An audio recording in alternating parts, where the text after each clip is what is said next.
بغيت نبارطاجي معكم واحد المعلومة سريعة سورتو الناس اللي عندهم نقص في الحديد، اللي عندهم فقر الدم. بحثت شوية ولقيت واحد المعلومة صدماتني، بأن الزنجلان فيه نسبة عالية ديال الحديد.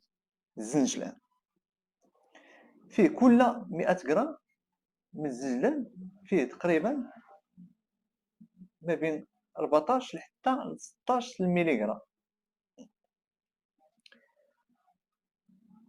ولا بغيتو انه يزيد في الامتصاص ديالو، انكم تخلطوا الزنجلان مع اي حاجه فيها فيتامين سي بحال الليمون. ويمكن تاخذهم حتى من مصادر اخرى، مصادر حيوانيه بحال الكبده ديال الدجاج، فيها حتى هي نسبه عاليه من الحديد. الكبده ديال البقري او اللحم الاحمر ديال البقري. وبعدو على اي حاجه كت كت ما كتخليش ان الحديد يمتص الجسم، بحال الاتاي والقهوه.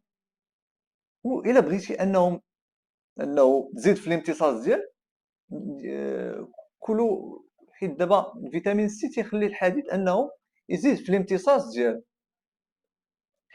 هاد الجوج هادو سبحان الله العظيم الا ما درتيهمش مع بعضياتهم ما يمكنش ان الحديد انه يدير الامتصاص في الجسم ديالك. يعني الا بغيتي تزيد في الامتصاص ديال الجسم ديالك ضروري خاصك تاخذ معاه فيتامين سي.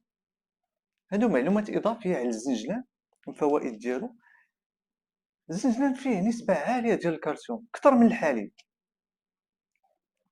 وفيه حتى المغنيسيوم والزنك، ومزيان حتى للبشره ديالنا وحتى للشعر. انك تستافد من الفوائد ديالو ما تاكلوش بحال هكا، ضروري انك تحنو. ما تنساوش تدخلوا مع اي حاجه فيها الفيتامين سي بحال الليمون والمندرين.